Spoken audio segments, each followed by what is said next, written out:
Okay, this episode of Jocks and Jills is brought to you by our friends at SharkNinja, proud founding partner of the PWHL. You guys have heard me say it before, the Shark Cordless Detect Pro Auto Empty System with the Quad Clean Multi-Surface Brush Roll. Deep breath, Jeez, I know that's a lot of words, Holy but it does a lot of smokes. stuff, Tessa. I know, it just does a lot of stuff. I've told you, it sucks going forward, it sucks going backwards, not sucks like bad, like it takes up all your dirt and your cat hair and your wiener dog hair, depending what's going on in your household. Yeah. It also like mops if you need it to, and it auto empties. Like this thing really does it all. It's been keeping my condo dialed in 2025. It was one of my goals this year to keep my condo a little bit cleaner. And SharkNinja, specifically Shark Home, has been really helping me out in doing that. Honestly, especially with the amount of pets you have in your house, I can appreciate that. 3 pets, 600 square feet. Me and Shark Home versus the world. SharkNinja is a proud founding partner of the PWHL and our presenting sponsor here at Jocks and Jills. Episode 31 of Jocks and Jills. Tessa, how we feeling? It's a Tuesday morning. We're matching this morning. Our friends at CCM swagged us out with some new gear recently, and we both look like who's the blue guy from Sesame Street? Grover. I know you're thinking Cookie Monster, which it could also be, but it's Grover. Right. You're thinking of like the other version of Elmo, right? Yes, exactly. Oh, with Grover. like a deep voice, like that kind of guy. Yeah, him. That's what we kind of look like right now on this fine Tuesday morning. Does it have something to do with daylight savings time, do you think, that we both... Dude, don't even get me started. Like just rolled out of bed and put on these cozy sweaters? I hate daylight savings time. I know that's not an original take, but it's just, what are we doing? So I get it, but what you're saying, try having it with kids. So my sister's in town with my niece and nephew. Okay, so here, this is my gripe, I guess. So the kids are always obviously up. They're having a grand old time. They're partying together, whatever. Of course. As much of a party that a 7 and 2 4-year-olds and a 3-year-old could get into. And so we're like, okay, we'll let them go to bed a little late. So they all want to sleep together, obviously. So we try that. We get them in bed at like 8:30, 8:45. No, it doesn't work. Have to separate them. So they all separate and go in the rooms that we wanted them in. Giggle Town or battling? Like what's going on? Running Yeah. into one room, going into the other room. One's trying to sleep, keeping the other one up. Then everyone's angry and mad. And it's like the cousinship that you have to go through, but usually like when the youngest person is like 5 or 6, you know what I mean? Right. And then finally we divvy them all up. Everyone falls asleep except for Annie, who decides to go back into Theo's room and like swipe a stack of his hockey cards. And like, I mean like 3 card decks full. Like playing I'm sure card that went decks. over well. And she had them laid out all on her bed. And I was like, I walk in, it was 10:30 at night, Julia. And I was like, oh my gosh. So then we all go to bed like around 1-ish. And on regular time, this is before the clocks sprung forward. And we get up in the morning. Theo comes in my room. He's like, Mom, can I get up? And our rule is like, you stay in your room until 7 a.m. hits. You can play with whatever you want in your room, but like you're not getting out of bed. We're not getting up until 7 unless we have to. And so I look at my phone and it's 7:23. And I'm like, yeah, of course, let's go. We'll get up. Go downstairs. I look at my oven. It's like 6:30 something. I'm like, what? I'm like, the power must have gone out. I'm like, that doesn't make sense. And then Carrie Gendron, our buddy from TSN, messaged me. She's like, oh my gosh, I'm so sorry. I tried calling you. I know it's 7:30, but really it's 6:30 because of daylight saving times. And I was like, no way am I awake right now. This is insane. Anyways, so with kids, it's like, it was a quiet daylight savings time this year. I didn't get any warning. I feel like no one was talking to me about it. Maybe it's because I'm not in like elementary school anymore, so we don't have a whole talk about it. But nobody warned me about daylight savings time. Shout out to Kenzie Lalonde, who, when we got to the rink on Sunday, daylight savings time, obviously, like that's when it started, had no idea that it had happened. Like she's been on the road. She's been working so much recently. Not an idea. Thank God you just set your alarm on your phone and it changes for you. She's like, really? It's daylight savings time? Me and Cheryl were like, how did you get here? Like, this is a miracle that you made it. Are you okay? Thank God. Phones adjust. That saved me too, because I wasn't on my radar. And like truly, the whole reason why daylight saving is around, like, cool, whatever, the farmers and all that. But like, I don't even think they care. Can they just be the ones that change the way their day goes and like keep all of us out of it? Yeah, I don't really want to be involved. I appreciate a little bit more light, happy when I get out of my like 4:00 workout class. It's not pitch black anymore. That's all fine and dandy, but otherwise, not a huge fan Don't really of saving care. Don't the care. daylight. Someone else needs to save the daylight. I'm so cranky. us. Yeah. I hope we saved it. I hope it got saved. I hope we did it. But you got family in town this my weekend, gosh. Tess. Yeah, crazy. And my cousin Ryan and his wife Jordan and their daughters Sloan and Quinn came over yesterday. We all hit the ski hill. Nice. And yeah, so obviously we're there and hot chocolates are had, and it's like, what are we doing? And it's like, we're ordering pizza. Do you know what I mean? Like, I am not doing dishes. We know every kid loves pizza. No one's going to be pushing that away. Throw a wing in the mix or two. And my godness, did the tots ever slap. Those are glorious. Thank you for your recommendation. Did you get the regular tots or the garlic tots? Garlic, both. There's the a creamy lot of us garlic here. tots I dream about sometimes at night. I got a fantastic. What an order. There's a PWHL. There's a Canadian PWHL game tonight. Ottawa plays Minnesota. So I know. PWHL Get on it, people. Dell. That's like, the code for free delivery. Pizza. Order it online or on the app. Get your free delivery. And I'm just being honest. You could just order. It's a minimum $20 order. Just order $20 of tots. Like, it is so worth it. You could throw in some pizza if you want. But regardless, it was glorious and it was fantastic. So thank you for the order, Reco. Pizza. Love you guys. Every time a Canadian PWHL team plays, use the code PWHLDEL for free delivery. That, Tess, let's get to our headlines in the PWHL this week. Before we get to headlines and we go through all the games, Tessa, we should mention PWHL trade deadline fast approaching. It is. March 13th. The roster freeze happens on the 14th. I was around the rink a little bit this weekend. It's definitely a vibe among the players. Like, I was going to say. Yeah, it was a real feeling. I think because the NHL trade deadline was so crazy this year, there was that huge trade between Ottawa and Toronto on the women's side. Like, there's a real buzz around trades in the universe, and you could definitely feel that the girls, specifically like the bubble players on teams, are highly aware of what time of year it is right now. Yeah, and I mean, just to go with the Toronto-Ottawa trade, for instance, it doesn't even matter if you're bubble. Like, if a team wants to shake things up or feels like they could utilize, a different type of player and they have enough of players like you, then out you go. But wait, the reason I said that actually, Tess, is because we were talking to Troy Ryan about this before the game on Sunday about the trade deadline. And he was the one that mentioned, it actually is mostly the bubble players that feel it, he thinks. Because right now, when players in the PWHL are thinking about getting traded, I think that there's a notion, and he was thinking this as well, that the idea with trades, it always feels like teams are unloading right now. Like, players aren't considering the fact that teams want to add something when they make a trade too, right? So because it's so stressful to be traded, and like, I think everybody is like so happy to be playing in the league and there's real love in each dressing room. The idea of being traded is like probably not super appetizing for a lot of players, but when you get traded, it means that a team wanted you for something, right? Well, yeah, there's two sides to the trade, right? You feel like the team that you've given a lot to up to that point is throwing you away. So you feel a little bit like a throwaway, or they didn't want you. But meanwhile, the story could actually be that another team wanted you so bad that they went out and got you. Exactly. And, that's the tough, that's just life, really. It's how you choose to look at things, right? In the end. So true. And I learned that at a young age, and getting cut and stuff. Like, is this something really bad, or is this just an opportunity for me to learn what I need to work on, and an opportunity for me to get better? So really, it's just how you digest the info. But I could still see it being stressful and stuff, obviously, because all these ladies love their teams. They've all got those special connections in the locker room, but those are everywhere. You get those with every team. So, just ask Sophie Jakes, just ask Susanna Tapani, just ask Jocelyn Larocque or Victoria Bach or Haley Skimura. I feel like, at first it's a shock and you're like really sad, and then you get there and you're just cruising.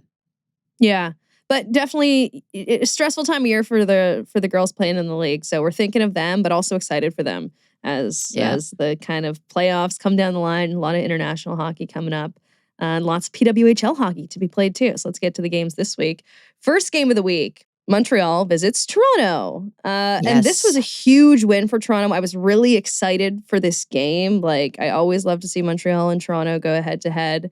Toronto coming off their off week. Like, man, it's always interesting to see if teams will need a little bit more rest after they get rest, or they'll come out shot out of a cannon. And Toronto definitely did the latter. Toronto 100% needed the rest. I felt like they were on the road a lot in the month of February. And then it was like, okay, go away. Now go away, hit the reset, see how it feels. And for Montreal, like they had 2 pretty hard fought games before this one. And this is no excuse because you're a pro and you got to show up night in and night out. But they had played 2 games prior to this one. One went to overtime and the other went to a shootout. So like they're coming up a little bit run down against a team that is pretty fresh and probably has a lot of pep in their step and, might have slugged back a Red Bull or 2 before the game. Don't know. Regardless, I just felt like coming into this one, I was like, Montreal, if they can hold on through the first period, this might be a game. We'll see how it ends if they've got enough gas in the tank. But nice to see Natalie Spooner get not just 1, but 2 goals in this one, which was wicked. You wonder, okay, oh goodness, Spooner's finding the back of the net. Is this the moment the floodgates open? And I think for her, it was just like a vote of confidence and reassurance that, all the patience, which was probably hard to hold on to, and all of the hard work that she had put in is going to pay off for her because, especially after the season she had last year where things were just flowing for her right off the bat. I feel like, it's good to learn, the stick to it type thing to the process and to buy in and, hard work will pay off inevitably. You'll get an ugly one off the butt and next thing you know, all of them are going in. So I like that for Spooner that one, those 2, I should say, were 2 very Spooner goals in a sense that she was net front for both of them. She's a big body, hard to move. She got sweet hands. She can finish anywhere and she did.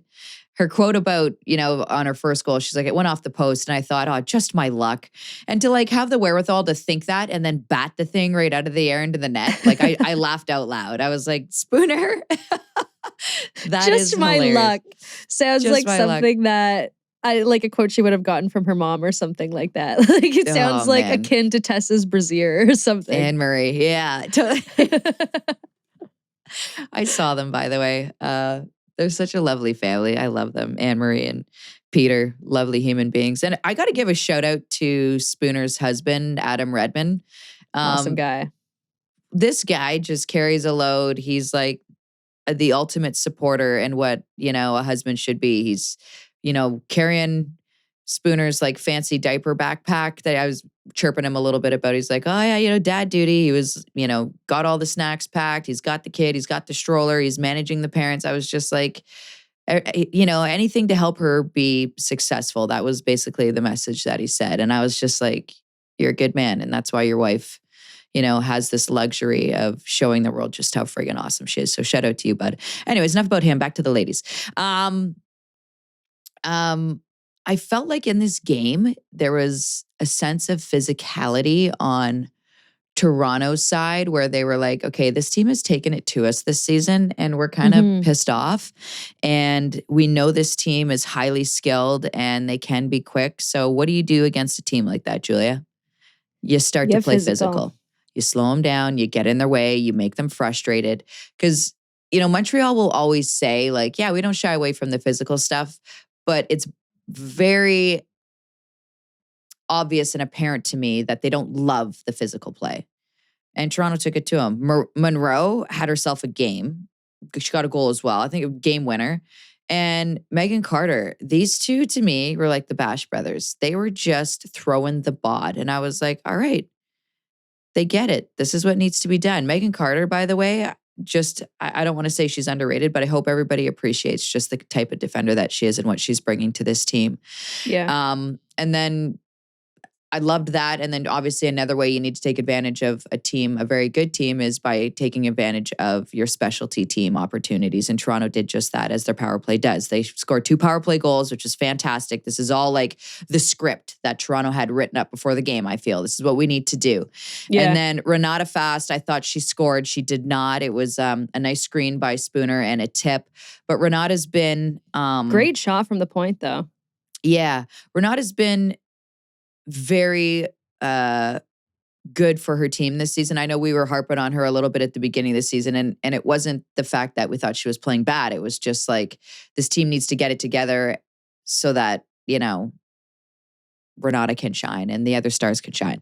But I will say this. I was talking to a few people in and around the league, and it was like, I didn't even remember this, but Renata kind of got snubbed last season for top defender. And I don't want to say that all the other D that were nominated didn't deserve it. They did. She just also deserved a nominee. And it's tough when there's only 3 being nominated. But this year, I feel like she's got to be a shoo-in for a nomination for that, just for what she's done and how consistent she's been as of late for this Toronto Scepters team. The other thing that I think Toronto should hang their hat on is the fact that for the first time in Montreal's history, they had to make a goalie change in a game. And unfortunately for Elaine Chuli, she got yanked. Look, it was bound to happen. Who cares? Sometimes teams just do it to shake up the bench. And that's what Coach Corey Chevry said she did. But it wasn't on Chuli. The team didn't show up, right? Chuli just has to take the fall sometimes for that. So I hope she understands that that's not on her. And, Debian had to step in as well and do her best. But I just feel like Montreal, in a sense, didn't necessarily put their best foot forward in this one due to the fact that they were a little bit run down, and Toronto just came out firing. Yeah. Toronto 6 for 6 on the penalty kill in that game too. Like, just did everything right. Like you said, followed a script to win a game, and Montreal definitely followed their part of Toronto's script because, to your point, they didn't really show up. But yeah, big win for Toronto to have them scrape a little bit closer to Montreal in the standings. Montreal still with a little bit of ground on just about everyone, but finally at even territory in terms of games played. So we're looking at a pretty even playing field from here to the end of the season. Raleigh, takeover tour game. This was a really cool game. Raleigh, we know, is like a rated but also underrated hockey market because everyone knows that the Carolina Hurricanes have really good hockey fans and they've got the storm surge, but you don't think of it as a traditional hockey market at all. Wow, they really showed up for the PWHL. Like, the takeover tour keeps getting better, keeps building, keeps impressing me, and Raleigh was another example of that. Minnesota. Actually, do you want to say anything like about Raleigh? Have you ever? I've been to Raleigh. I went there. I went to Raleigh for NHL All-Star way back. Good time. I mean, I'm not knocking the city by any means. I love what they do for their hockey team. I love that they've got, like you said, that surge going. It feels like they appreciate their professional sports, and clearly they did. They With did. Minnesota and Ottawa, they brought it. Yeah, and they were really all in for Minnesota. Like, it was like a home game for Minnesota. I like when the takeover tour crowd picks a team. I think it makes it more fun. Yeah, and that's what Ken Klee said. He's like, this was a home game for us, so we weren't expecting, it to feel like it. But man, did it ever! Like, they really made this feel awesome, and I was like, that's cool. Yeah, that's cool. So many Minnesota fans in Raleigh, but a 5-0 win for Minnesota. 5 different goal scorers.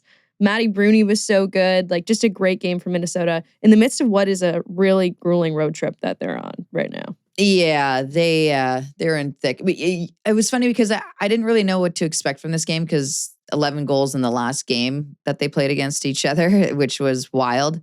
And Minnesota was on the losing end of that one. And I think that, it was a moment for them to be like, hey, that was an outlier. Like, let's not. I forget if it was Heisey or Kendall, but one of them said as much. Like, they were pissed about the last They were pissed, and rightfully so. They're a better team than that. But everyone has an off day. And in this league, Julie, we say it all the time. Anybody can beat anybody on any given day. So, you can't go sleeping on any team. And no game's an easy game. But it was, like you said, it was nice to see Minnesota got their offense going. Because they'd only scored 1 game in the last 2 coming into this one. And so they really got things going here like they needed. And it wasn't just from, like you said, one particular line or one particular player. It was everybody was going. And I think that, Minnesota being the team that they are, defending Walter Cup champs, still a contender this year. I think it's important for them to really set the precedent when the puck drops. And that's exactly what they did. They had a wildly hot start. They came out of the gates like they had something to prove. And albeit Minnesota does love first period hockey, it's one of their most scored in periods. Then they scored 3 on Ottawa on this one. So they really had them on their heels. And when you're Ottawa, I think was it Carla that touched on this or somebody else? But, it's really hard to dig yourself out of a 3-0 hole, especially when you're not even really in the game. Like when it was a period that you're like, oh my gosh, that was really bad. And we're down 3. But it's like, you got to find some way to respond. And fortunately for Ottawa, it came a little too late. It was in the third. I felt that they had a couple good pushes there. But for Ottawa, I just feel like their frustration likely comes from the inability to figure out how to play consistent hockey for a full 60. Because there are games where it's like, wow, they are a fast hockey team, but like sometimes you could play fast or skate fast to nowhere and passes aren't connecting and it's ugly hockey, but you're still playing at the same speed. Whereas if passes are connecting and you're still playing at the same speed, your game looks so polished and so beautiful. And that's what they need to find, is that on a consistent basis. They're still looking for it. They'll have another opportunity on Tuesday night against Minnesota, right? Ottawa, Minnesota, again on Tuesday night. Tuesday night, Ottawa, Minnesota. Yeah, in I'll Ottawa. be at that one actually, guys. Hey-o. Say hi. So Ottawa will have another kick at that can really quickly. First game at Agganis Arena for Boston. Yeah. This is a cool one. Both Hillary Knight. I know the women's team doesn't play there, but Marie Fleet BU alum, obviously. So a couple connections to the arena. The arena was packed. The fans showed up and showed out. We know that Fleet fans show up and show out when they have the opportunity to. So it was awesome to see them get to pack an arena and really get to be loud and proud. And the game delivered as well. A good old 3-2 OTW in women's hockey. Who doesn't love it? These two going overtime. Weird. Montreal and Boston. Who would have thought that? It's like... It's a disease. It's a curse. If you're going to see these teams, just know that you won't be going home on time. That's it. You will be late. Tell everybody, make your reservation for 20 minutes later than you expected, or maybe even longer, because these two go the distance. 6,000 fans got their money's worth. Just under 6,000 fans got their money's worth between these two teams, as expected. The start of this game, I laughed so hard because... You know the saying, like, you got to be good to be lucky and you got to be lucky to be good? Oh, yeah. The bounce that Pooh got on that first goal, I don't think that could ever happen again if they tried. Like, they could try to recreate that, and that will never happen again in her career. If it does, call me. I'll give you $100. But, like, the way that puck bounced, it was like a flip-in play where Pooh was going to try and outbeat the icing, and it got deflected up high, and it was going to bounce behind the net. Below the goal line, I should say. And this thing bounced backwards like a football. I was like, whoa. And of course, it was right to Pooh perfectly. Like, I feel like it landed perfectly flat for her. And of course, she scores. A pass from legit, the hockey gods. That's what it was. It was like, let me dust this thing off for you and just place it nicely right where you need it. I was just like, of course. But like, not knocking, she still had to finish the play, right? And beat a very good goaltender. And to your point, you always got to be, the right players are always in the right spots. In the right spots. Pula is definitely that person. I was just laughing because it's just like, of course, Pooh does this again. And it's just amazing and awesome and hilarious.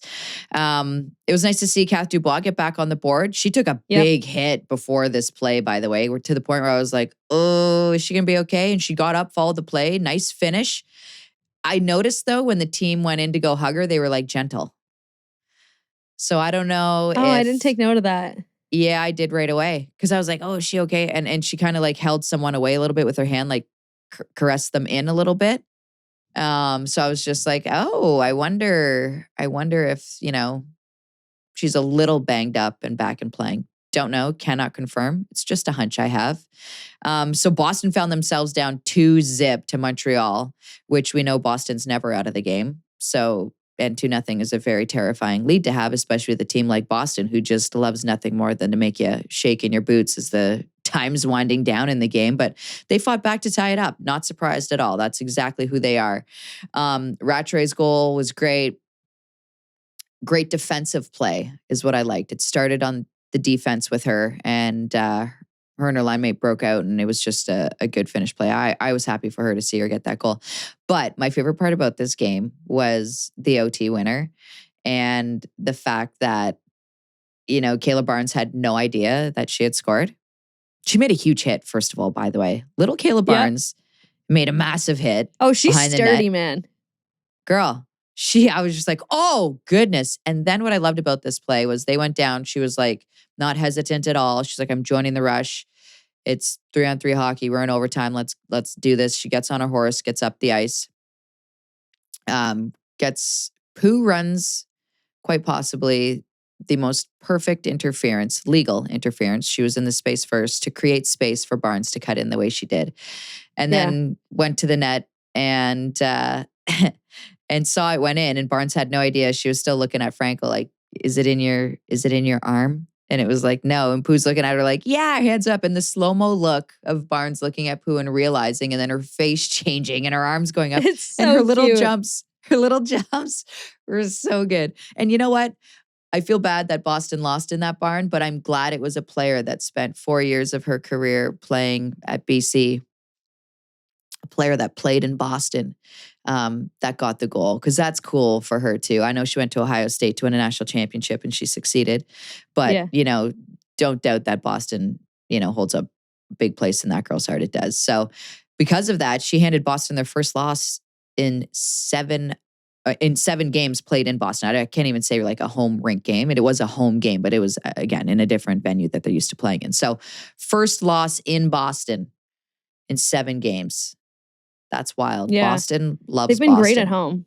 Yeah. And their fans always show up when they play at home. They were on the road for like a long stretch of time there at the beginning of the season. So glad Fleet fans finally get a chance to lay eyes on their team, and teams look real good. Still a couple points out of that game. So that's great. Minnesota, Toronto on Sunday. You were there. Infamous, this game was so early because it was a 1 p.m. game. And then the time difference, it was like breakfast hockey, it felt like. But it was awesome. You were there as well, though, Tessa.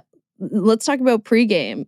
It was Women's Empowerment Day, another unity game at Coca-Cola Coliseum yesterday, and each of the Toronto Scepters players had the opportunity to arrive with a female mentor in their life.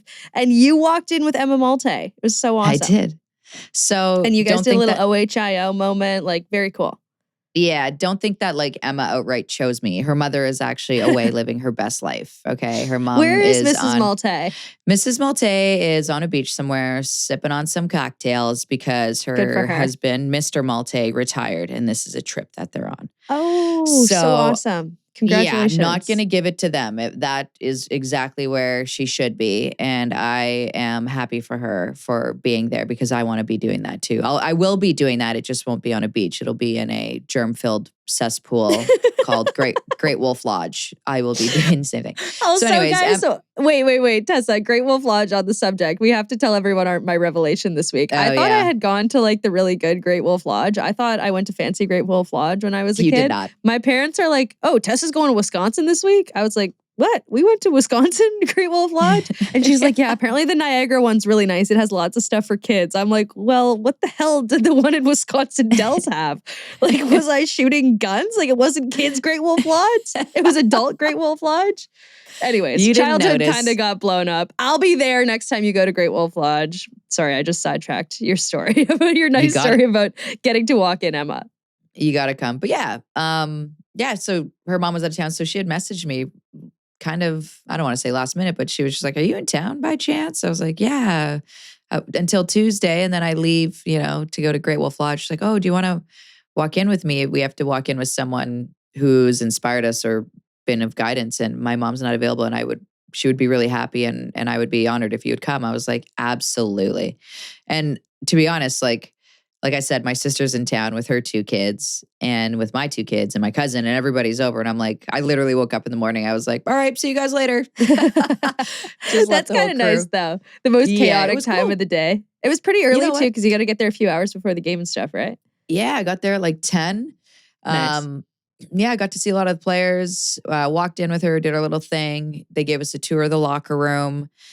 Got to chat with some of the moms as well. Maggie Connor's mom, she's ready to lock it down with some good deets. So we'll have to get Maggie on the pod. She was awesome. Sue Fagan, I had her on the broadcast yesterday. She was a really, really nice lady. Did you? Yeah, they were all great. All the moms were like ready to listen to the hockey talk, which is like the pregame meeting. I dipped out for that. I wanted to. Oh my God, you dipped out on that? Because when I was talking to Troy pregame, he told us that the mentors had the opportunity to come to the pregame hockey talk. And I was like, oh my God, was Tessa chirping? And he was like, oh, you know what? Now that you mention it, I think I heard her voice, but she didn't say anything. I was dying to hear your breakdown of the hockey talk.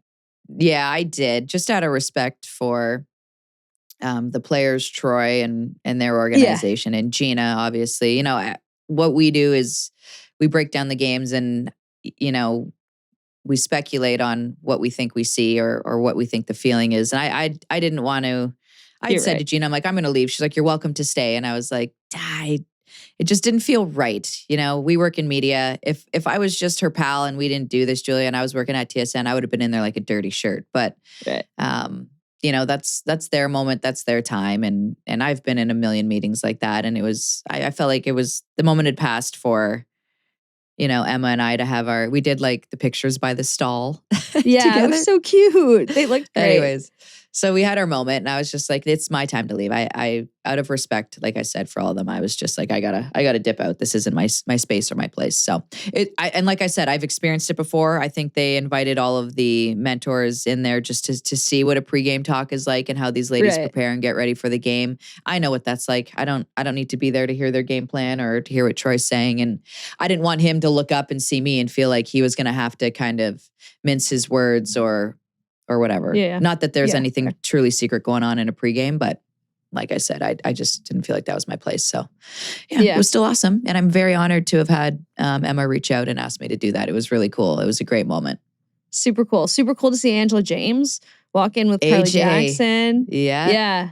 Everybody, lots of moms, lots of sisters, lots of really cool stories. So very cool initiative from the Scepters. Renata brought her mom and her sister. Yeah, so cool. And they were all extremely stylish. All three of them looked extremely stylish. Haley Skimura's mom also looked extremely stylish. I really liked her nice fur headband hat thing going on. And the fact that she was like kind of trying to dodge the cameras. I was like, okay, I want to know more about you. You are very mysterious, Mrs. Scams. I need to know more about what's going on there. And they were pumping some good tunes. Like the second you walked the corner, you like immediately wanted to bust a move. I believe Mrs. Fast was busting a move in her picture. Like she was just like, this is a good song.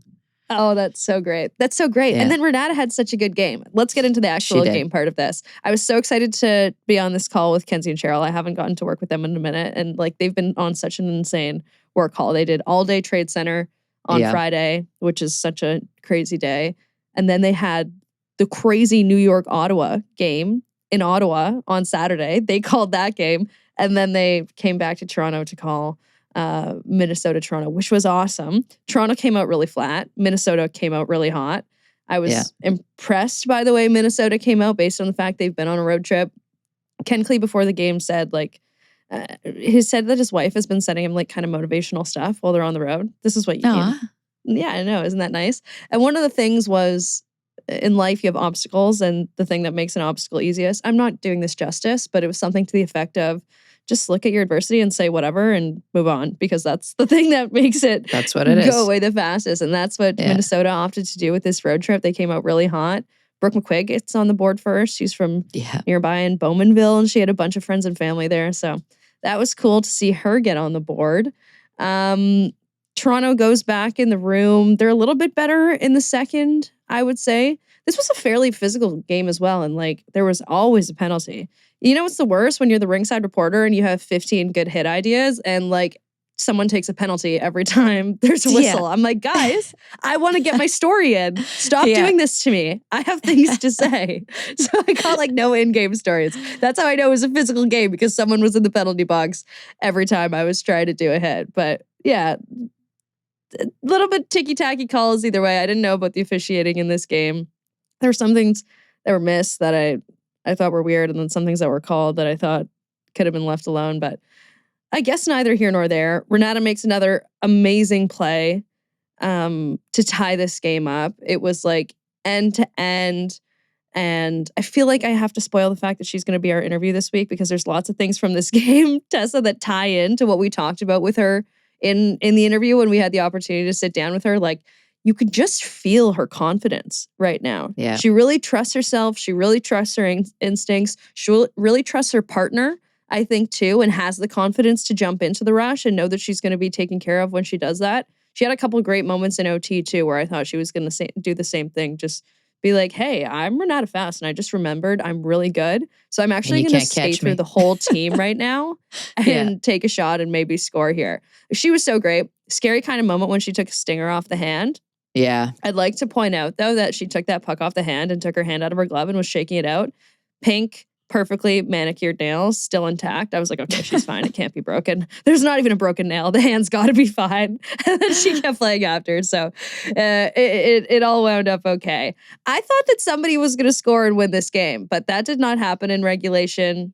We got extra time. Is there anything from regulation that jumped out at you that I'm missing here? No, I like your breakdown. Keep going. You're doing good. Okay, so then we get to OT.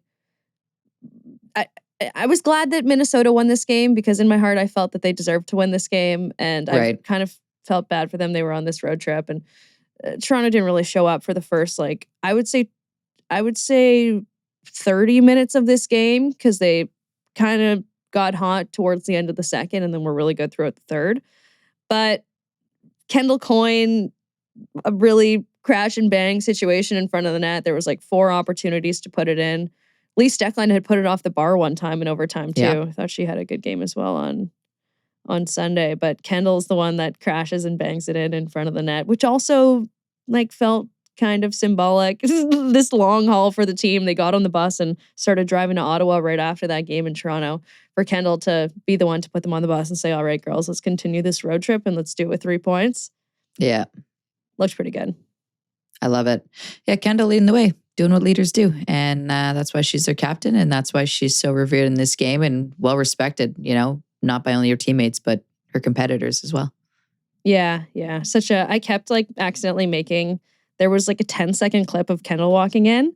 And because Toronto was walking in with mentors, I forget who the other player was. Michaela Cava was definitely one of them on one side of Kendall, but they like walked on either side of her, kind of saying like, this is our female mentor, Kendall Coyne. Yeah. And I just like kept wanting to say more about her. And I'm like, and there's Kendall Coyne Schofield, who isn't inspired by her. She's the one that made the initial call to Billie Jean King to start the league. Yeah. Blah, blah, blah. They're like, no, Julia, like we have to go to the T's. Like you can't say all that. Just say Kendall Coyne Schofield. Just say it's Kendall. Like, no, but there's so much more. She's done so much. I have to get it in. So big win for Minnesota. Kendall Coyne gets the winner on and of course, Female Empowerment Day. It actually does make sense. Yeah. She was the one that made that initial call to Billie Jean King. You talked about it with her on the pod. I was going to say, of course, if anybody wants to know more about everything that Julia wanted to say on the broadcast in 10 seconds, it didn't work. Head over to Kendall's interview. It was awesome. Yeah, that's one of my favorites that's ever been on the podcast is Kendall Coyne Schofield. If you guys haven't listened to that episode, go back into our archives and take a listen. She's an excellent human being. Spicy Tendies is brought to you by Ninja Kitchen. Experience the power of the #1 air fryer brand in Canada. All right. Do you know who I'm picking? Yeah, dude. She was spicy in that Raleigh takeover tour game. Maddie Rooney was diving. She was kicking. She used her feet. She used her hand. She was wild. She used her noodle at some point. She was so good in this game. And she has been all year. Maddie Rooney, you are our spiciest of spicy tendies. I'll give a little shout out to Nicole Hensley, who got back between the pipes and had a big win against Toronto. But this is Maddie Rooney. This is the season of Maddie Rooney. Like she has been nothing short of fantastic for this team the entire season. And like through sickness, you know what I mean? She's just literally been dialed in this season. And I feel like got back to like Maddie Rooney hockey, if you will, if that even makes sense. But 16 games played. She's got 8 wins on the regulation wins on the season. You can't help but be a fan of her because she's just so, I guess, goalie-like in a sense that she's just so quiet and reserved and humble, yet such a beast on the ice and such a competitor. And like, will make a big save like she did in Raleigh and will have your mind blown. And then you ask her about it at the end of the game and she'll be like, oh, yeah, I was just, I had to make a save. And it's like, yeah, but seemed like a little more than that. Yeah. So that's why she's my spicy tendy. She's been everything and more for this Minnesota team. She's kept them in games where it felt like they were lagging a bit and, she's done her due diligence and, keeping your team's lead. So Maddie Rooney, you're finally getting your flowers or tendies in this case, I guess. And she was a great interview as well. So Maddie, we love you. Congratulations. Your first Spicy Tendies award. Yeah, great time for the netminders in Minnesota. I forgot to mention Hensley had a good game against Toronto on Sunday, and that's a good sign. You need both. Yep. You need both rolling at this time of the year. You need both peaking, and it's a good time for that. Our interview this week, I spoiled it already. One that we were really excited about. We're pumped to have Renata Fast on the podcast. She's one of my favorite players in hockey. She's such a kind person.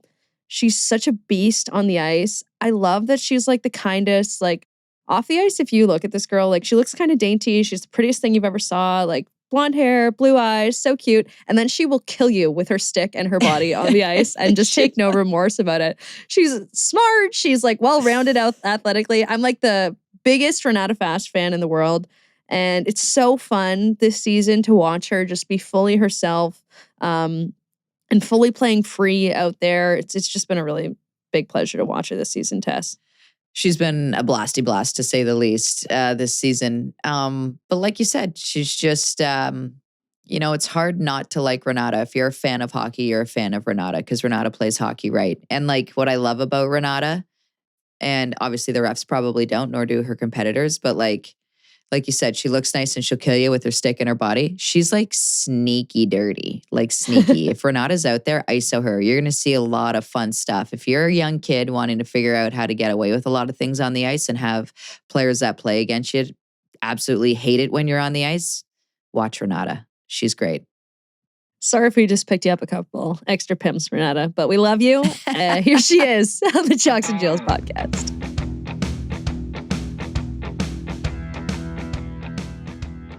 Folks, we're so excited for this episode of Jocks and Jills. We are joined by one of the best defenders in the world, one of the best personalities in the game too, and we definitely can speak to that firsthand because we actually recorded an interview with her earlier this season that we messed up the audio on. So here we are, Renata Fast, round 2. Welcome to Jocks and Jills. Thank you for doing this again. I'm excited for round 2. It's going to be even better. Yeah, I hope so. I mean, round 1 was wicked, so and people will got never a lot know, to live up to. I know. A lot of unseen content, but it's fine. It's fine. We'll run it back a bit today. Let's start at the beginning, Renata, and not like the first time we did this interview. Let's start at the beginning. First part of your hockey career. You grew up in Burlington. You got to be a Barracuda. Tell us about falling in love with hockey as a little girl.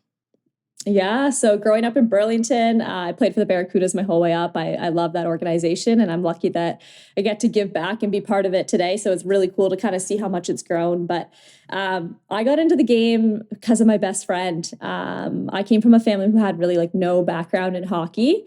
And a girl moved like 5 houses down the street from me with her family, and she was outside playing road hockey with her dad and her brother all the time. And I rode my bike by and stopped and got to know her. And then I started playing road hockey with them. And then sure enough, hockey season rolled around and she was going to practice. And they were like, do you want a set of equipment and do you want to come? And I was like, oh, I'd love to. So my mom and dad were like, we have no idea anything about hockey. So they're like, here's our credit card. You can go with Pat and Dana down to the Source for Sports and get a secondhand set of equipment and start from there. So I went. I still remember to this day, like going and getting a pair of pants and getting like all the new equipment and coming home with this bag of hockey equipment. And no one ever in our family ever thought we'd play the game of hockey, but here I was.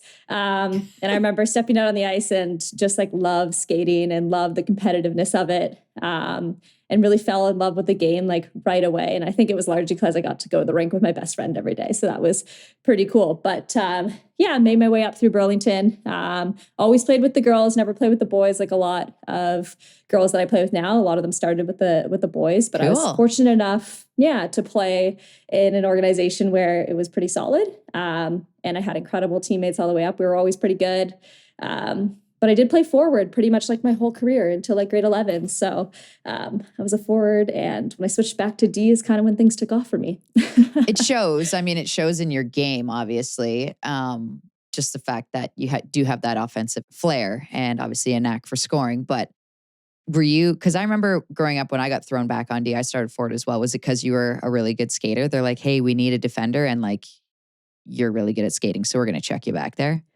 Yeah, what actually happened was I was like always pretty defensive minded, responsible forward. And anytime, like the whole way up through minor hockey, anytime we were short on D or like penalties or whatever, I always was the one who would go back, probably because I was always like a decent skater. And then I went to go make the junior team in Burlington as grade 11. And my coaches were like, we actually don't have a spot on the team for you as a forward. Like you're going to have to play midget AA another year.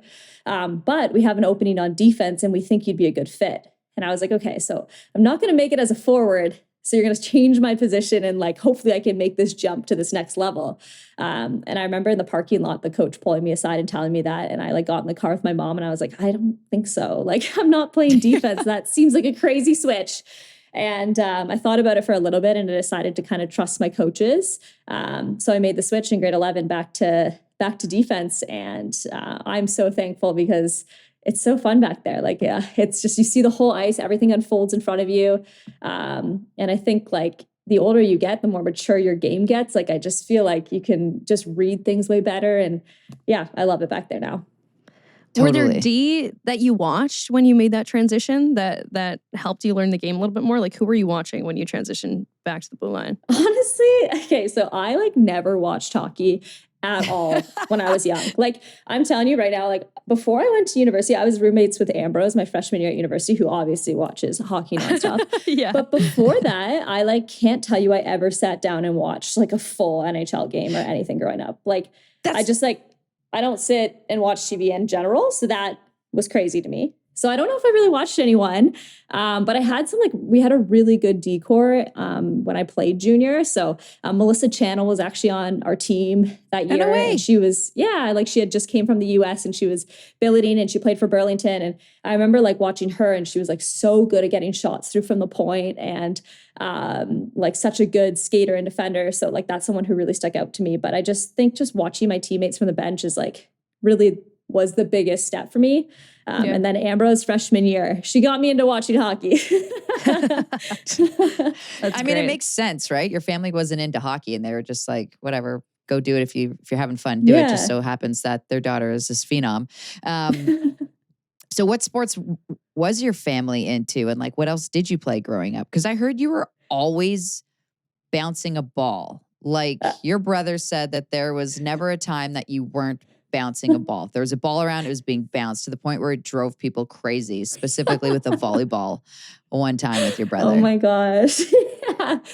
Yeah, I was like crazy active as a kid. It's funny because my family's not really a sports family at all. Like my parents put us in everything growing up. So we all played like Timbit soccer, baseball, karate, self-defense. They wanted us to learn self-defense. We all did karate. That's crazy, but we did karate. So they just like put us in sports, but like nothing was serious. Like it was just like, go have fun, go learn some skills. But yeah, I always just like loved to move. And I always had like balls in my hands. So whether it was a volleyball, I loved to just like lay on the ground and like volley the ball up, or I'd like serve it onto the staircase at our house growing up. And then I'd play like pepper by myself and smack it back down for like hours. I'd come home from school and like hours I would do that. But I would often get yelled at to like stop with the noise and stop throwing the balls at the wall. But one time my brother, he's an event planner. And this is when he was like getting kind of into event planning. And he was like, everything he does is like last minute. So it's like high strung, like you got to get the event done so quick. And we're always like his little helpers. And this is when he was probably like first year university. And I'm like 5 years younger than him. So I'm that annoying younger sister always. And so I'm like, he's all stressed. His friends are almost coming over for these like big parties he used to put on. And I'm sitting there like bouncing my ball, like supposed to be helping him. And he just came over, ripped it out of my hand. And we like lived on a ravine. So there was like a forest in the backyard. And he just chucked it in the forest, like so far. And I'm like sitting there like, what the heck? But I get it because I was probably super annoying and I never stopped moving as a kid. But I played like soccer was like my main other sport. So hockey and soccer were like my two big sports, but I played like everything, volleyball, basketball, ran track, all of it. That's such a brother move. Hey, yeah. We bumped heads when we were growing up. Hucks it. Yeah, I'm like, what the heck? You took what in school again? What was your major in university? I took finance, like a business finance program. Oh, so it wasn't like nothing in like policing or security or anything like that. Your brother said that like when he had his parties, you were basically security guard central. Like, are you gonna? Oh yeah. Are you gonna shift your career choice here after hockey? I could never be a police officer. But I was like, I was a pretty protective younger sister, I guess you could say. You were the bouncer. I was the bouncer. I was the bouncer for one of his parties. Yeah, he had it at my parents' house. With a badge and a whistle.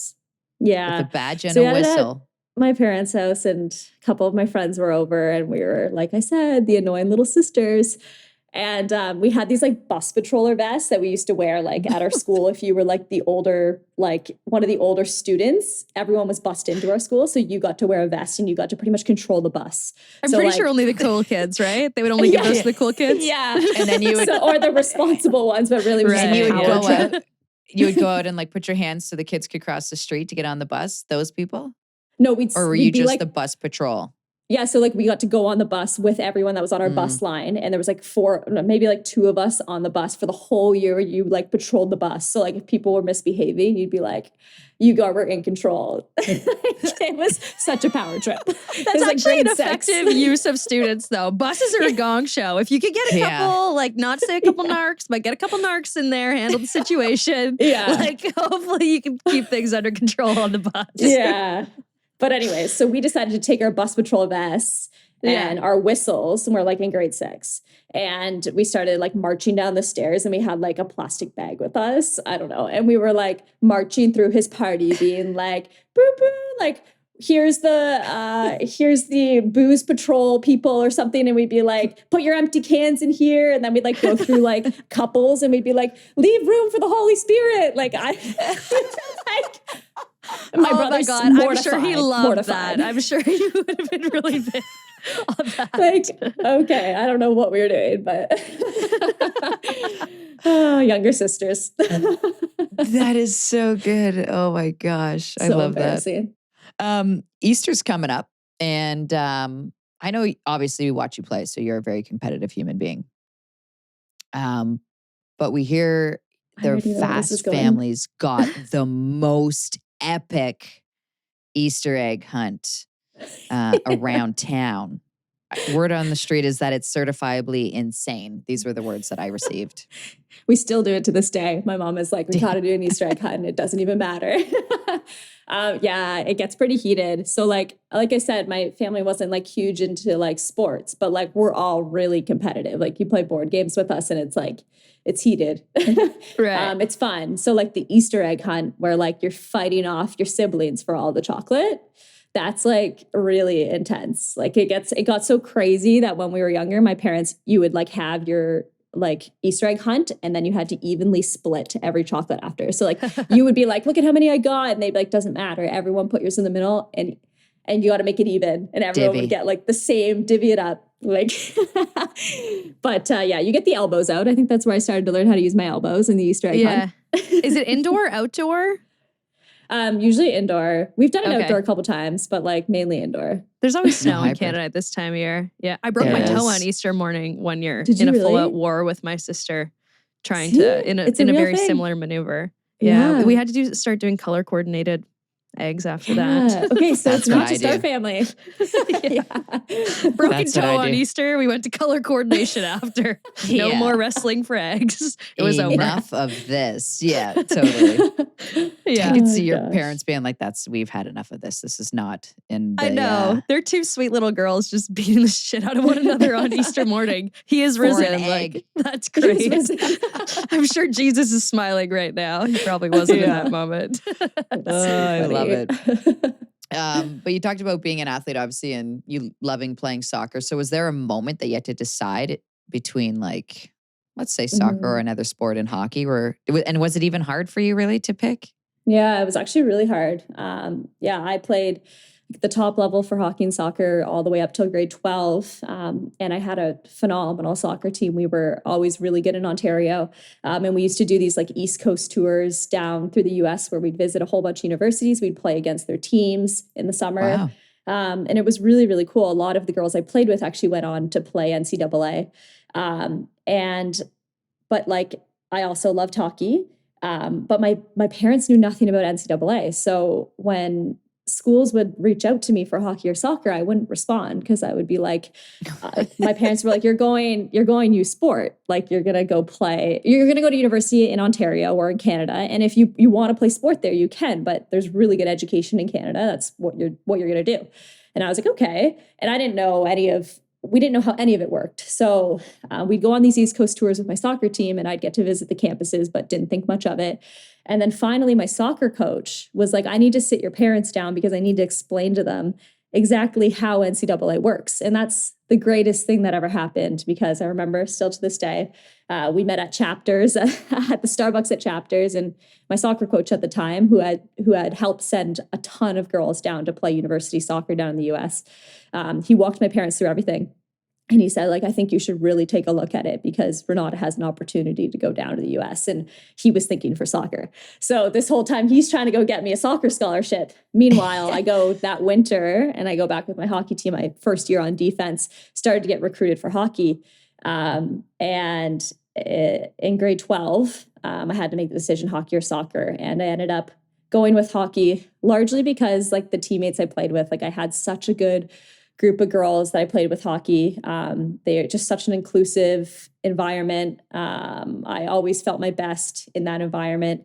And Clarkson University was just like nonstop contacting me. I didn't have a lot of offers. It was like Clarkson and Maine, but Clarkson just like wouldn't stop calling me. And I was like, wow, like they must really want me. So I like started to actually like call back and talk to them, and they made the process seem so easy. So, along with like my teammates and Clarkson being persistent, that's the reason I chose hockey. But it was a hard decision. I honestly didn't know. I wanted to do both. I really wanted to go somewhere where I could do both sports, but it would have been a lot.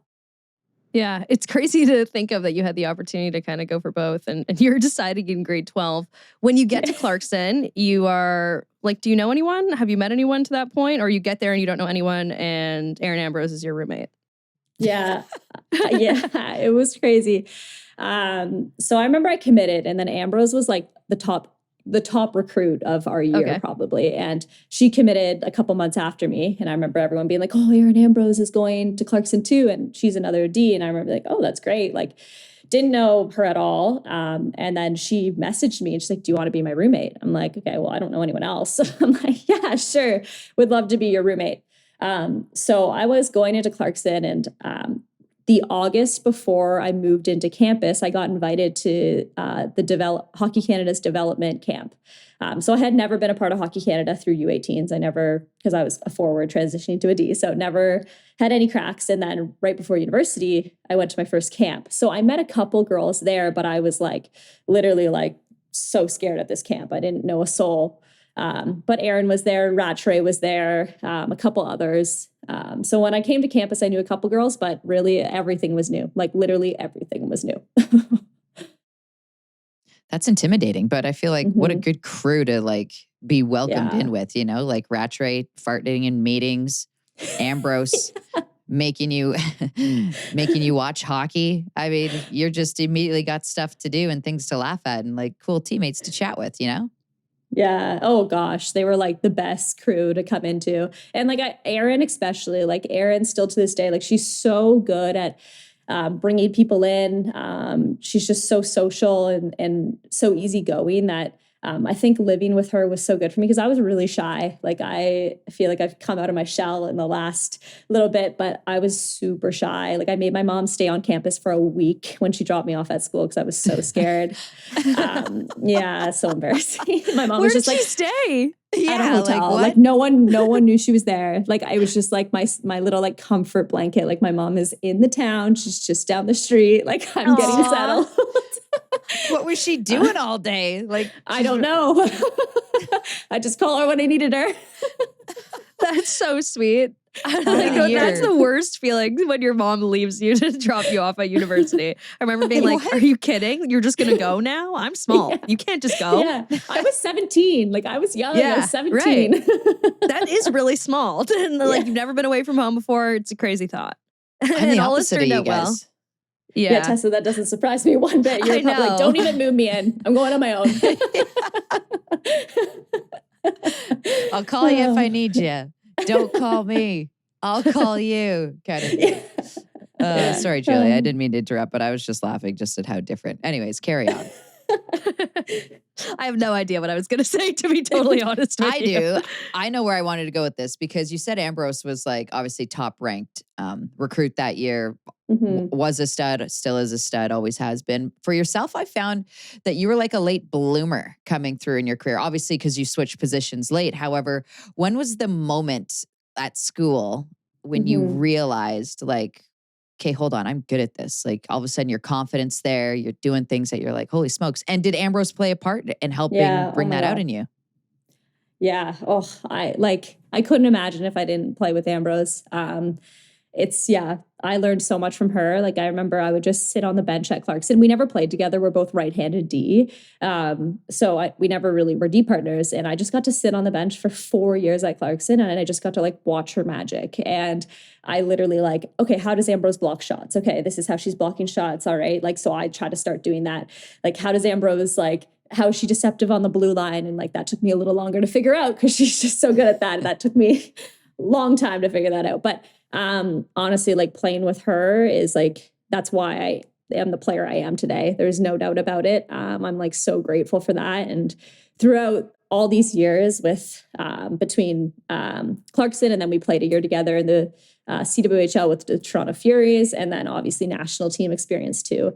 Our relationship has just grown and grown. And she's someone like she could tell me anything. Like I'll come off the ice and she'll tell me something about the play and I listen and she's so smart. Like she knows so much about the game. And I trust her with anything when it comes to hockey because she's helped me so much. But I think the time that like I really realized that maybe I can do something with hockey is when we won the national championship my sophomore year. So we had a really, really good team. And then Ambrose was having an incredible season. She went down with injury in the ECAC semifinals. So we lose our top D, who was like she might have been a top 10 Patty Kaz that year, her sophomore year. And we only had 4D on the bench. So this is ECAC semifinals. We lose Ambrose. Now we only have 4D because we were short the whole year. And I had to really kind of step up and play her role on the power play, which I wasn't really a power play player. And so we go to the ECAC finals and we lose 1-0 to Cornell. And that was kind of like an adjustment period for our team. But we were ranked so well that we got into the NCAA tournament anyhow. So then we hosted Boston College the next weekend in the NCAA quarterfinals. And it was an incredible game. I remember like a couple plays that I made offensively to help our team score, which like I wasn't really an offensive player. Like Ambrose was pretty much the offense I just shut down that whole year, shut down player. And we won that game. And then we went to the Frozen Four. I just like felt like I could contribute offensively. We win the semifinal game and then we go to the final and we're like huge underdogs playing the Minnesota Gophers. No team outside of the WCHA had ever won the NCAA championship. In a long time. Yeah. And we went in there and we played with a chip on our shoulder. We played with that underdog mentality and we had 4D on the bench. So like you would come off, coach couldn't even tell you one thing because you were going right back on the ice. And that was from the ECAC finals all the way through to the NCAA championship. It was 4D. So it was like, don't think, just go out and play. And I played free. I used my instincts and I probably had the best like stretch of games that I've had. And from that moment on, I was like, okay, like maybe I can do this. And that was kind of the clicking point for me. Were you getting points the whole way through? Like after that, was it just like game by game? You're just like, I got this, guys. Don't worry.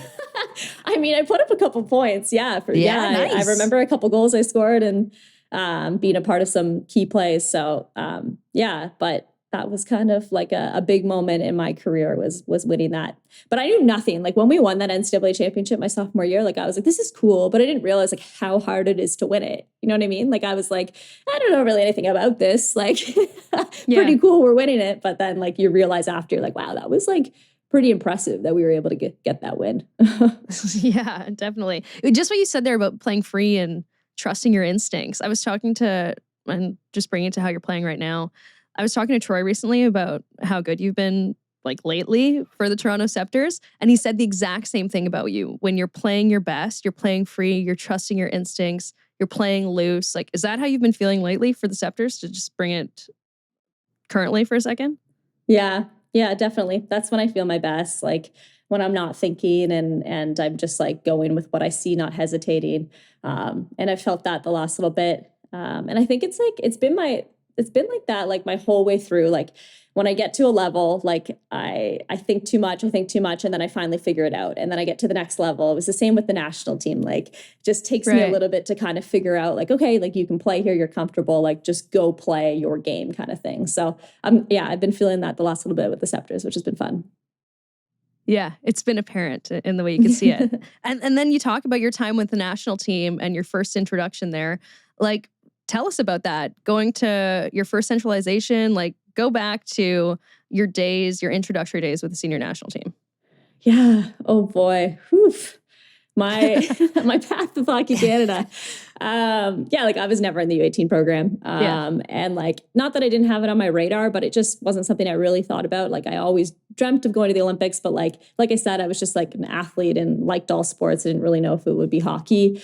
And then when the path kind of opened up, when I started to focus on hockey and got some chances with the national team, I was like, okay, like let's see where I can take this. But I remember early on my first couple of camps, like we used to get this like schedule like for the whole camp, like 2 weeks. Yeah. Tessa, you know what I'm talking about. And like we used to be like 2-a-days, like every single day. So you'd be up early, like fitness testing, on the ice, meetings, like rest for like 30 minutes and then like back on the ice and then like go to sleep and do it all over again for like 2 weeks. And I remember like each day at night, I would like rip off that sheet once we finished it and like throw it in the garbage because I was like just so scared being there and like just was so intense. And I remember like one of my first camps, I was like going back for pucks. So they were dumping pucks in the zone and the D were breaking it out. And I kept going back and the coach at the time would be like, make sure you shoulder check when you go back for pucks. And I'd be like, okay. So I'd go and I'd do the rep and I'd come back and she'd say again, like, you're not shoulder checking. And I'd be like, what is she talking about? Like, and then like finally after like the 4th rep, she told me what a shoulder check was. And I had never known what a shoulder check was. And like, I remember being mortified because she started getting mad at me. And I was like, I just simply don't know what a shoulder check is. Who was it? Who was it? It was Cassie, like Quinnipiac's coach. Okay. Yeah. Did you think she was saying like body check, like to shoulder check? I don't even know. Like, I remember being like, I literally don't know what she wants me to do. Like, I'm going back. Were you like, a licensed driver at the time? I'm asking for a friend. Yeah, you're right. I probably should just use common sense. No, but it would be so stressful in that moment on the ice. You just kind of freeze. I know. I think I was just freezing, like trying to listen to everything the coach said, but I'm like, I simply just don't even know what that means. I've never learned that before. Like, it's my first time probably being like coached. Like, yeah. Anyways, so yeah, that's how we started with the national team. But anyways, I didn't make it my first couple of years, which was, I knew I wasn't there yet. I was like, I'm just learning. I'm here. I'm having a good time when I can, getting to know people.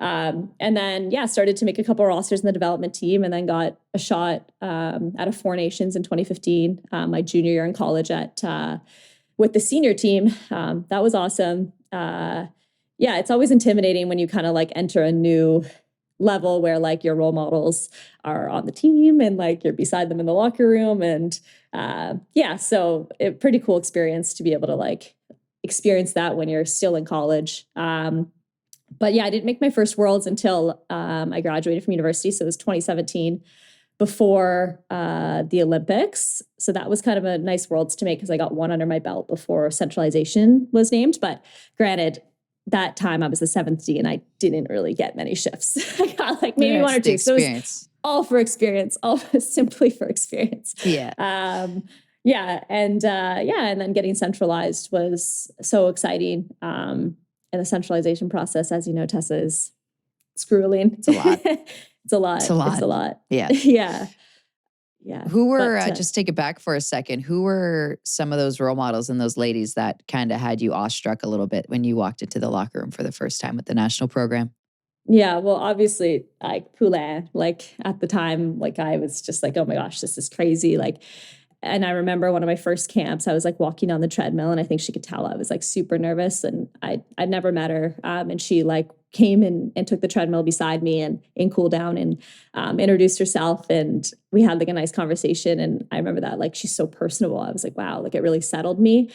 So she was one, and then at the time, like Laura Fortino, she's from Hamilton, so not far from where I'm from, and we trained at the same gym, but we never trained together. So she was always training by herself, and I just would like watch her from afar, and I'd never really talked to her. And then I walk into the locker room, and I'm at the same camp as her and made the same team as her. So that's another person that at the time I was like, oh. And then we ended up being training partners. So it was great, and I learned a lot from her. But yeah, those are two people that really stand out. That's cool. I like that. Dive into that first centralized year, because I think it's funny how sometimes people have very different experiences, yet they're at the same centralization. And obviously it's, based on how you were feeling personally and physically, but also, your confidence and maybe the way you're performing and all of that stuff. So I guess heading into that year, what was your goal and what was your mindset in comparison to like, the end of it? Yeah, I think I went in like, obviously like wanting to make the team, but knowing I was like a big bubble player, like knowing that I was going to have to prove myself. But I knew that time spent together was like my best opportunity, because I find like if you get to see me consistently, like you can, like I earn people's trust. So I knew that like spending a couple months training full time with the national team, like I was hoping I could make an impression just with like my day-to-day work ethic and my willingness to learn. And that's what I went in with. I was like, I'm going to try my best, and I'm going to try and get better every day. And at the end, if I make it, I make it. If not, I'm probably going to hang up the skates and be done with hockey. Like that was my mentality. So I went in my first month, probably should have been cut right away. Like in centralization, they can cut you at any point. Yeah. So like you just show up one day and they're like, we're going to move on from you kind of thing and send you home. So my first month I was terrible. Like I was so scared to touch the puck. Like, oh my gosh. We played a lot of the boys teams, and I didn't play boys at all growing up. I was like quite intimidated by the men's game, like always, because I never was around it. And we were playing midget AAA boys, and I had never experienced that before. So everything was really new. Have you talked to anyone in Hockey Canada about that first month that you were there and been like, so how did you let me know? You've never asked. No, you've never like, do you remember that? I know. Yeah. I should ask Troy. I'm like, do you remember that? Yeah. Were you going to cut curious? Were you going to snip me? Like, tell me for real. Yeah. But then I kind of settled in a little bit, and we started to play like some of those Canada-US games, and I always get up for those games. I find like those are some of my best games. Just like usually have a job to do. That year it was definitely like shut down. Like, and I love that. I love when I'm given that task. I think I can play it with like a chip on my shoulder. And so yeah, once we started to get in those games and I felt confident I could skate the game, I was like, okay, then maybe I'm in the picture.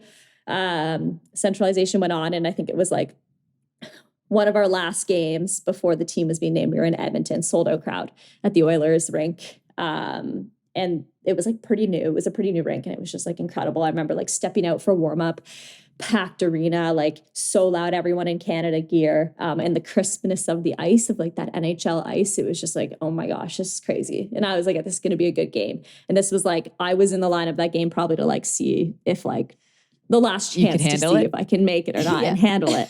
Yeah. And we won in overtime, and I played a lot, and I just played free. Like I said before, I just played free. I used my instincts, and I felt pretty confident coming out of that game. But still like heading into the cuts, it's like so scary. Like we got like a schedule of when you would come in for your meeting, and it was like so detailed. It was like every 5 minutes there was someone, but we were given a map of the rink. So like which door to come in, where to go in the waiting room, and like where to exit after your meeting, and how to get back to your car so that you don't run into anyone else during your meetings. So it's like, Tessa would know they do it every year, I'm sure. But like, so you never run into someone and like see their reaction. And so you know if they made it or not. So anyways, I was one of the last people to go. And I went in and I honestly was like, I have no idea if I'm making this team or not. Like, no idea. So I sat down in the waiting room and there was like this like light flickering above me. It was like kind of eerie. I'm like, oh my God. And Chewy, one of our coaches, he was the D coach at the time, came and grabbed me from the little waiting area. And he was like, okay, Renata, come on in. And I was like, how's it going today? And he like didn't say anything. And I was like, oh God, I'm getting cut. Like, this is so serious. Like, I'm getting cut. Why am I nervous as you're telling this story? Like, I know that you make the team. Like, why am I nervous right now? I'm nervous even thinking about it. You're doing a great job. You're building the suspense. So I go into the meeting room. It's a hard place to be in. Like, oh my God. Like, of course it's a shitty day for a coach. He's got to literally stomp on someone's dream that day. So but like you're nervous. So it's just like, it's kind of like when you're at a funeral, like, how are you? It's like, well, they're not great. You know what I mean? Like, no one's having a good day really today. Yeah. I'm like, I'm just trying to make the situation better, but yeah. Anyways, I walk into this room and it was Troy at the time. He was one of our assistant coaches, Laura Schuler and Chewy, the three coaches sitting across the table from me. And I sit down and like Schuler looked like she had been crying or like she was crying. And I'm like, oh my goodness, like I'm getting ready to get cut. Like she's already emotional. Like, and sure enough, she stands up and she extends her hand and she's like, congratulations, you're going to the Olympics. And I was literally like, are you serious? Like that's all that came out of my mouth was, are you serious? And I think I was just like shaking and I just like blacked out. I don't even know. I think I just like scurried out of the room as quick as I could and like called my parents and took your map and followed your directions to your car. Yeah, back to my car. Where do I go?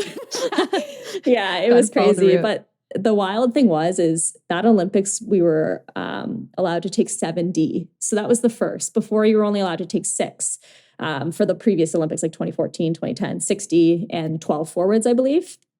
But this was the first Olympics where you could take 7 and 13.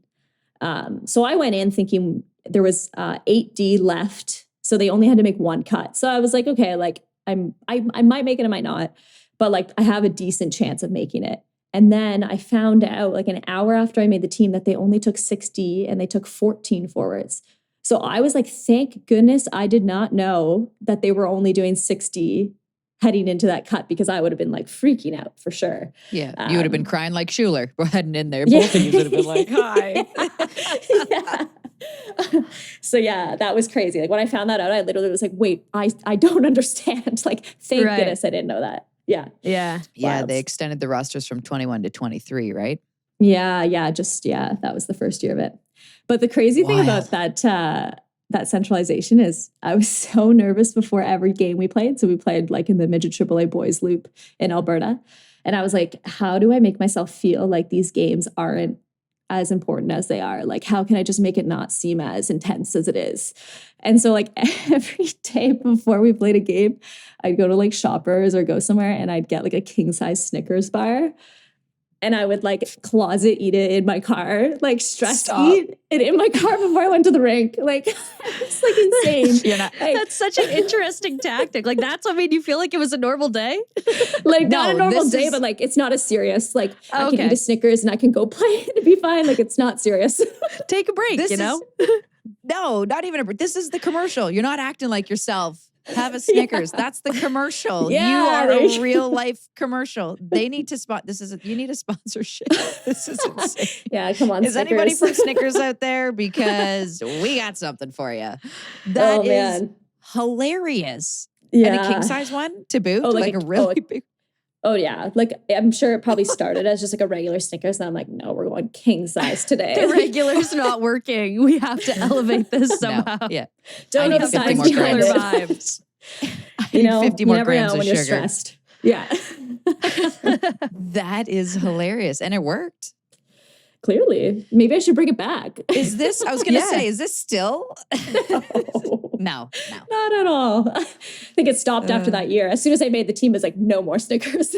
Snickers are over now that I'm on the roster. But the first couple major tournaments that you went to with Team Canada, like you're on the team and then it's a couple like, I don't know if you can call a shootout loss in 2018 a hiccup, but it's a heartbreaker nonetheless. Like you can't get much closer than that. And then you go to Worlds the following year, and that one does feel a little bit more heartbreaking with the one bronze you have hanging in your medal case at home. Like what were those first couple tournaments like with Hockey Canada?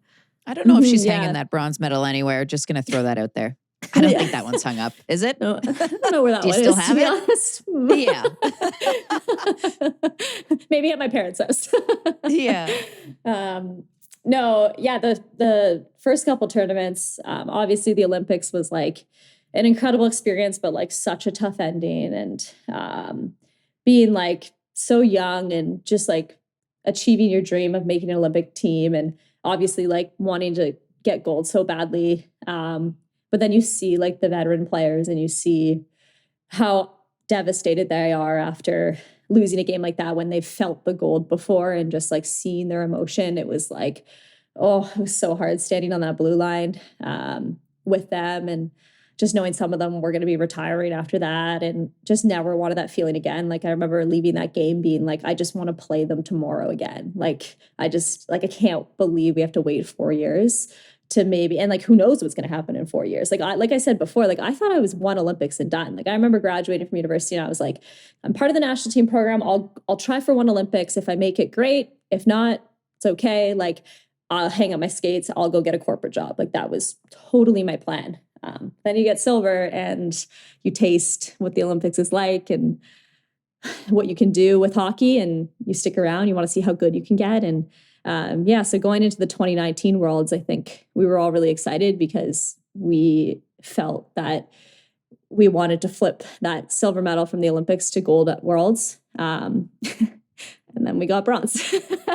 And as much as that was like rock bottom, I think we needed it as a program.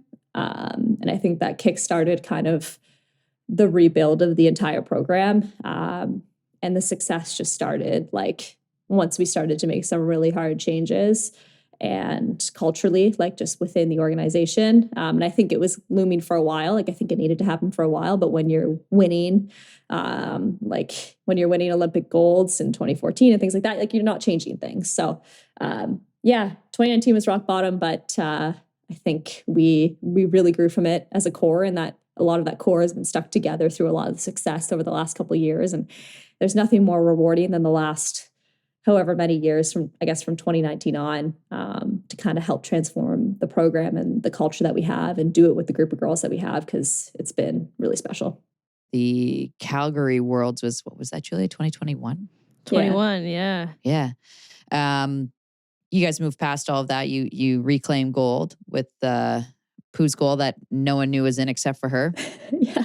And then you head to 2022 Olympics. Was it apparent to the team that like, okay, what happened in 2018 and 2019 is now so far behind us? Like we don't even recognize, what that was. Like we've got a whole new identity here that's working well for us, and we're going to be okay.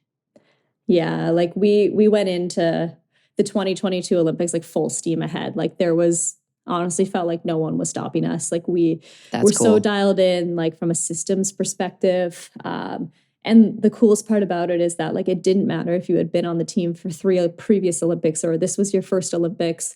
Everyone was contributing. Everyone was themselves in the locker room. Like everyone was just free. Like it was just such good vibes. Didn't matter who you were around at any point in time. Like you could get along with every single person. Like everyone respected each other. And that was a time where like you had to be together a lot and you couldn't be with other people because it was COVID. So like we were forced to be together, but like this group just like made the most out of it. And like there was no one stopping us. Like I had absolute confidence in our group heading into that 2022 Olympics. Yeah. That's cool. Mm-hmm. And back home. Yeah, I was going to say, you had kind of a Canada House happening at your family home in Burlington. Can you tell us a little bit about that? So cool. That was so cool. I want to relive that. That was awesome.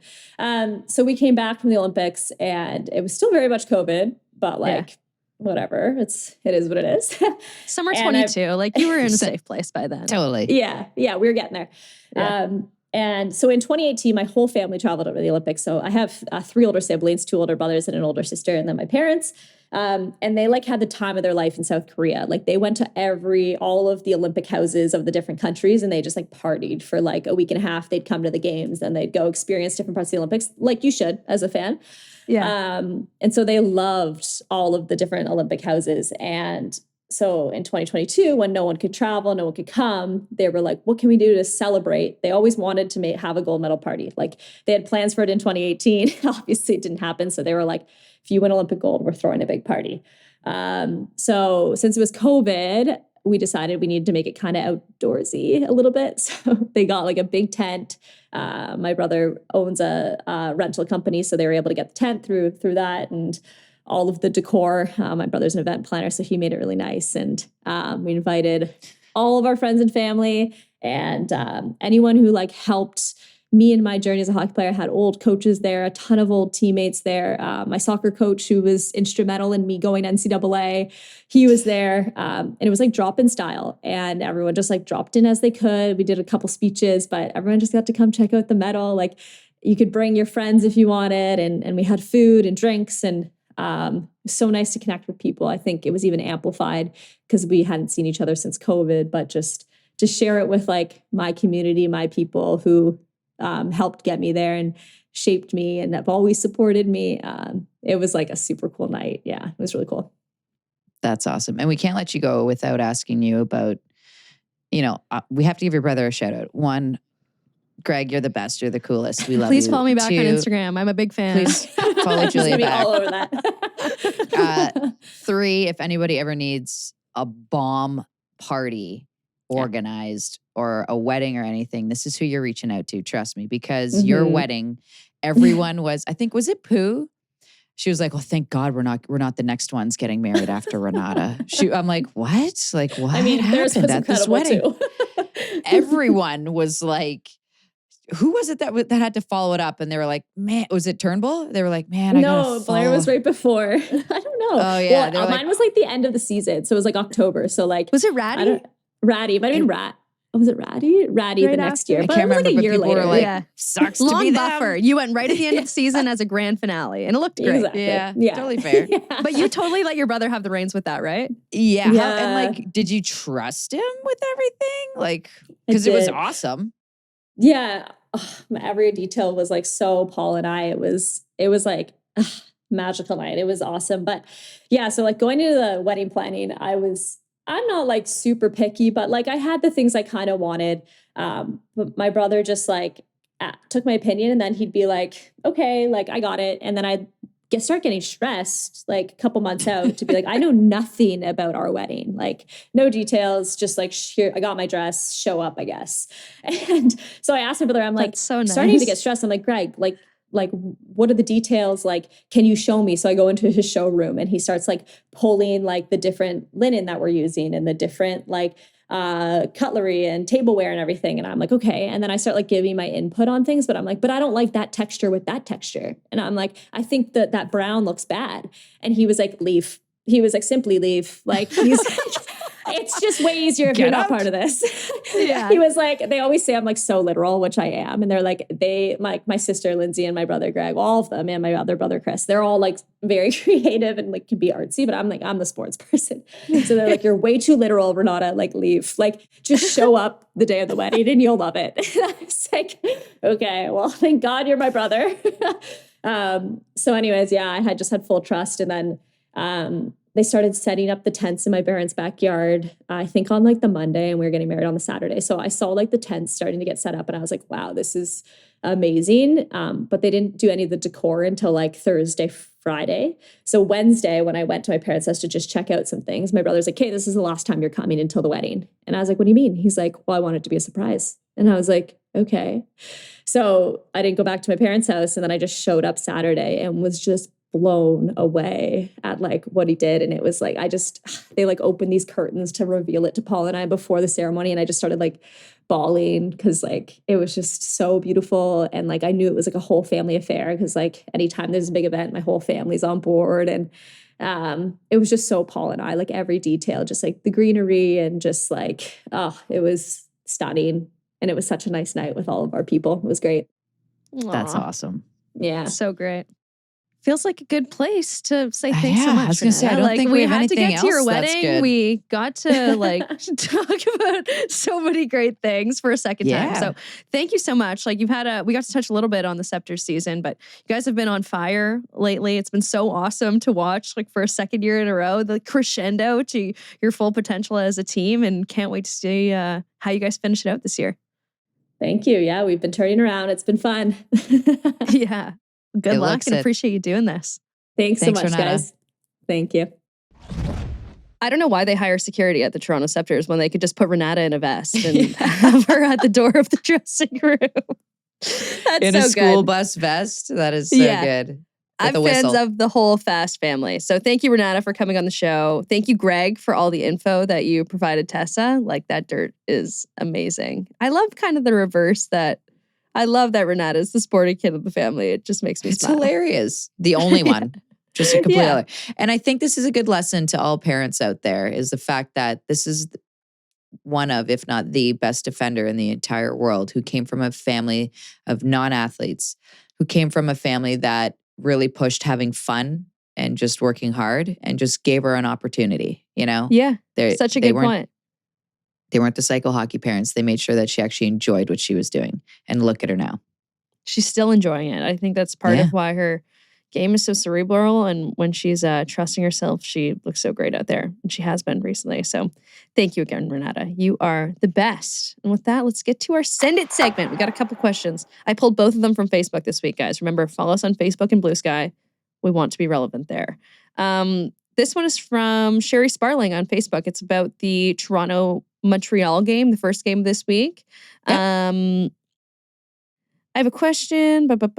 Specifically because of the first goal by Spooner against Montreal. She was not just creeping into the crease when she scored, had both feet firmly planted in the blue paint when Gosling fired her the puck for the goal. Why was it not called back? Asking about crease violations. And we sniffed around the rule book and found exactly why this is allowed. First and foremost, immediately I said to you, like we're not in the 90s. Like, this is not 1999 when Dallas won the Stanley Cup, and you know, Brett Hull's goal probably should have been called back because his foot was in the crease. That's not the case. Your feet can be in the crease. You just can't be interfering. Oh, if Craig Button hears that, you're going to get such a text. With the Tendy. If Craig Button hears you say that, you're going to get such a text. The rules are the rules, Craig. I love it. I love it. Yeah. But this is allowed. This is allowed. Spoonie wasn't interfering with the Tendy. She didn't make contact with her. She didn't, impede her from coming across to trying to make a save. So yeah, that was a good goal in my mind, and a great goal, batting it out of the air, following up a rebound while taking a hit from a defender. Yeah, so you are allowed to be inside the crease. You're just not allowed to interfere with the goalie inside or outside of the crease, really, for that matter. Hey, are you guys going to Worlds? I've just been buying tickets, and the website saying the final is already sold out. What? Is that right? What? This question came from Moonish Elf on Facebook. I took a look at it too. So 2025 Women's World Championships coming down the pipeline. In April, we'll have lots of fun coverage in store for that, guys. We won't actually be at the World Championship in Czechia. First one I won't be at in a while. So I'm definitely going to have some FOMO, and you and I are definitely going to have some fun coverage coming, because we're thinking live streams. We're thinking watch-alongs. We're very excited about that. We figure less people will be able to go because of the fact that it's in Europe. So we won't be there, but we're really excited about the coverage that we have. We're thinking about like a second viewing option that we're really excited about. And let us know what you guys would like to see during the World Championships too. If there's certain players that you want profiled. I saw that the IIHF created a specific page, IIHF Women, for the Women's World Championship. It's awesome. Specifically, they do great content there. So make sure you're following them. I'm pumped for the Worlds this year though. Me too. I saw the USA roster. I'm really excited to see the Canada roster. I've been liking seeing everybody's projections to see who's going to be on Canada this year at the World Championships. Yeah. See if they're going to give any noobs a chance right before, the Olympics. It'll be, and you know what? I feel like depending on the outcome this year will dictate whether we see any new opportunities for players moving forward with Team Canada ahead of the Olympics. That's just my guesstimation. We're a year out from Milan, the 2026 Winter Olympics. So excited about so much fun international hockey to come and how much the PWHL has already added to women's hockey at the international stage. The best on best just keeps getting better, and we're having so much fun watching it. We have so much fun talking to you guys every week. Thank you to our sponsors, SharkNinja, Pizza, CCM, for helping us put this show on every Tuesday and Friday for you guys. We appreciate you so much. Follow us along for days when it's not Tuesday and Friday so we can still talk on social. We're on YouTube, Instagram, X, TikTok, Facebook, and Blue Sky. We will talk to you there. If you guys have a question for our Send It segment, we do it every Tuesday. Drop us a line on any one of those social media platforms. Enjoy the games this week, and we will talk on Friday.